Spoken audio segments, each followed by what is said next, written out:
মা জুবাইদা রহমানের শাড়ি পরে বাবার শপথ অনুষ্ঠানে এসেছিলেন জাইমা রহমান, যে ভিডিও এখন সামাজিক যোগাযোগ মাধ্যমে ব্যাপক আলোচনার জন্ম দিয়েছে। ভিউয়ার্স, পুরো ভিডিওটি শুরু থেকে শেষ পর্যন্ত দেখে অবশ্যই আপনার মতামতটি জানিয়ে দিন। বিএনপি চেয়ারম্যান তারেক রহমানের সংসদ সদস্য ও প্রধানমন্ত্রী হিসেবে শপথ গ্রহণ অনুষ্ঠানে তার স্ত্রী জুবাইদা রহমান এবং মেয়ে জাইমা রহমান উপস্থিত ছিলেন। ত্রয়োদশ জাতীয় সংসদ নির্বাচনে নিরঙ্কুশ জয় পাওয়া বিএনপি নির্বাচিত প্রার্থীরা আজ মঙ্গলবার সকালে সংসদ সদস্য হিসেবে শপথ নেন।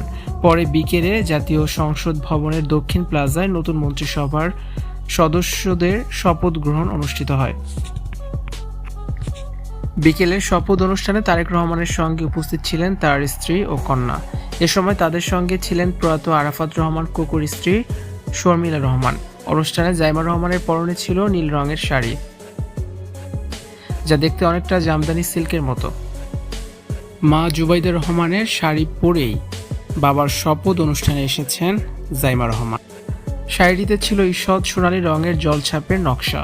গয়না হিসেবে গলায় ছিল নেকলেস ও কানে ছিল ড্যাফোডিল ফুলের নকশার দুই কপলে ছিল ঈষৎ মেকআপের ঝিলিক, চুল পরিপাটি করে পেছনে বাঁধা।